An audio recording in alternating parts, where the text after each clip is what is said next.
வணக்கம். ஓரோ சமையலுக்கு உங்களை அன்புடன் வரவேற்கிறேன். நம்ம இன்னைக்கு என்ன பார்க்க போறோம்னா கோயில் ஸ்டைலு சுண்டல் தாங்க பார்க்க போகிறோம். இது ரொம்ப சிம்பிளாக இருக்கும், ஆனால் டேஸ்ட்டாக கூட இருக்கும். இதில் சேர்க்குற பொருள்னால நம்ம இந்த கருப்பு சுண்டல் சாப்பிட்றதுனால கேஸ் ட்ரபிள் எதுவுமே வராதுங்க. ரொம்ப நல்லா இருக்கும், டேஸ்ட்டாக இருக்கும். இதை எப்படி செய்யலான்னு பார்க்கலாம் வாங்க. இப்போ அதுக்கு கொஞ்சமாக தேங்காய், பச்சை மிளகாய், இஞ்சி மூணும் கொஞ்சம் கொஞ்சமாக எடுத்துகிட்டு நம்மளுக்கு காரத்துக்கு எவ்வளோ வேணுமோ நம்ம எவ்வளோ சுண்டல் எடுத்துக்கிறோமோ அந்த அளவுக்கு எடுத்துகிட்டு இதை வந்து நல்லா கொரப்பாக மிக்ஸி ஜாரில் அரைச்சிக்கலாம்.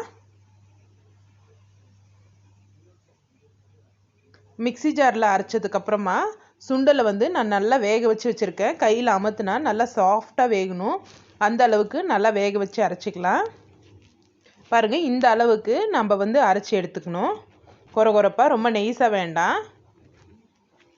தாளிக்கிறதுக்கு கொஞ்சம் சீரகம், கடுகு, பெருங்காயம் எடுத்திருக்கேன். கேஸ் ட்ரபிள் எதுவும் வரக்கூடாதுன்றதுனால. இப்போ எண்ணெய் காஞ்சதும்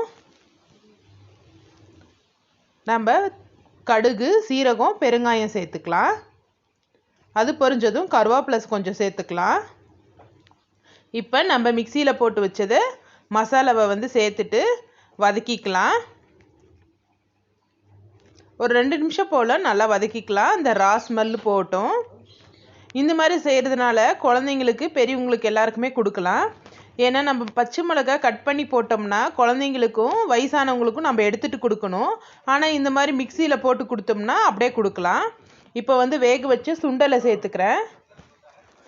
இந்த சுண்டல் வந்து கொஞ்சமாக உப்பும் மஞ்சப்பொடியும் சேர்த்துக்கலாம்.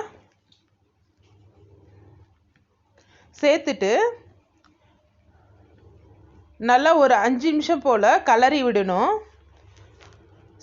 ஸ்டவ்வை சிம்மில் வச்சுட்டு நல்லா கலரிக்கணும்னா அந்த சுண்டலில் வந்து காரம், உப்பு இதில் வந்து நல்லா பிடிக்கும். அதனால ஸ்டவ்வை சிம்மில் வச்சுட்டு நல்லா சூடேறுற வரையும் கலரி விடுங்க. இந்த வீடியோ உங்களுக்கு பிடிச்சிருந்தா லைக் பண்ணுங்கள், ஷேர் பண்ணுங்கள், கமெண்ட் பண்ணுங்கள், சப்ஸ்கிரைப் பண்ணுங்கள்.